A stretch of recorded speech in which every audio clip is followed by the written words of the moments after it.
Hi, my name's Daryl, and man, the Jeep news or the Stellantis news just keeps coming fast and furious.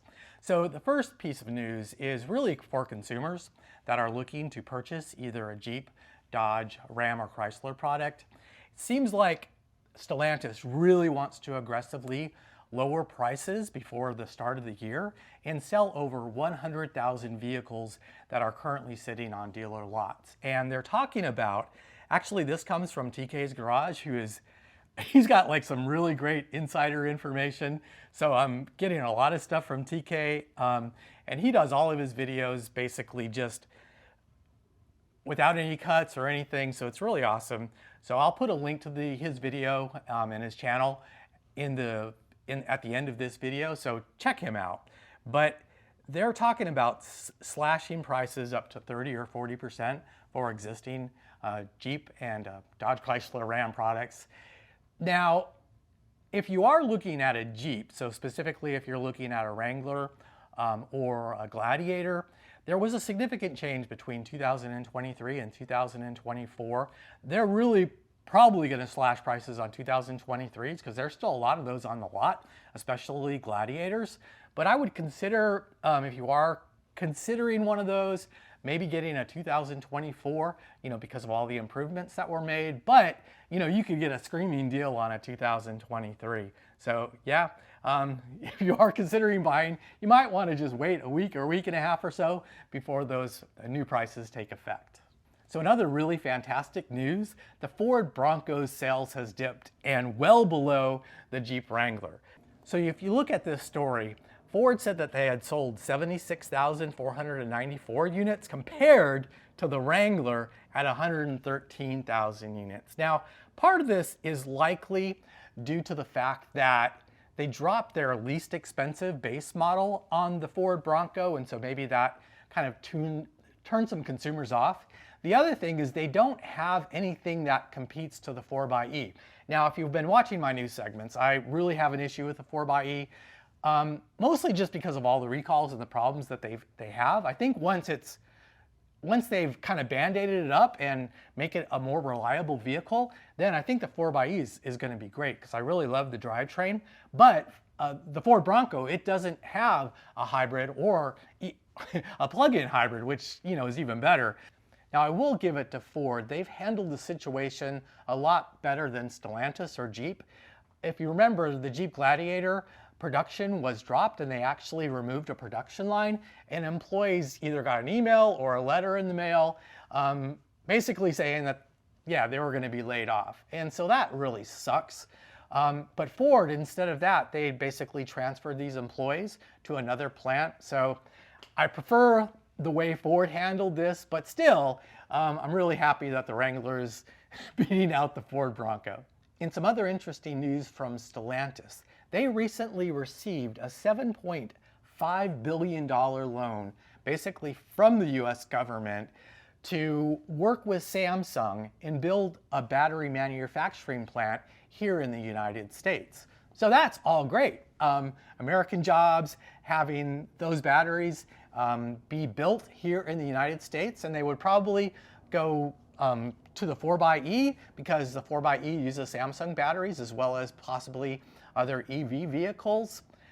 I think Stellantis and Jeep really needs to move away a little bit from the EV production and the EV plans and more focus on the internal combustion engine, at least for right now.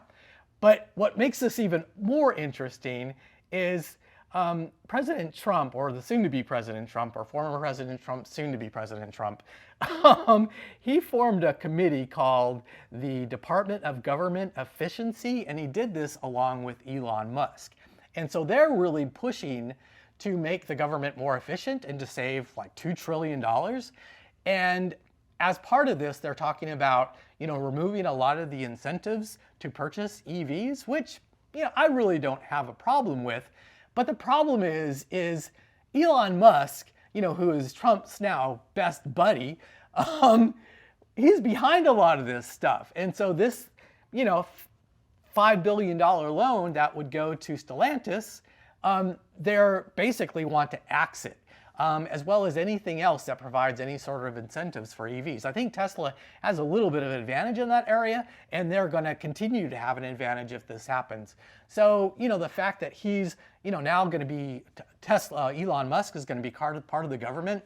Yeah, there seems to be a big conflict of interest there, but I guess we'll just have to see what happens and how it plays out.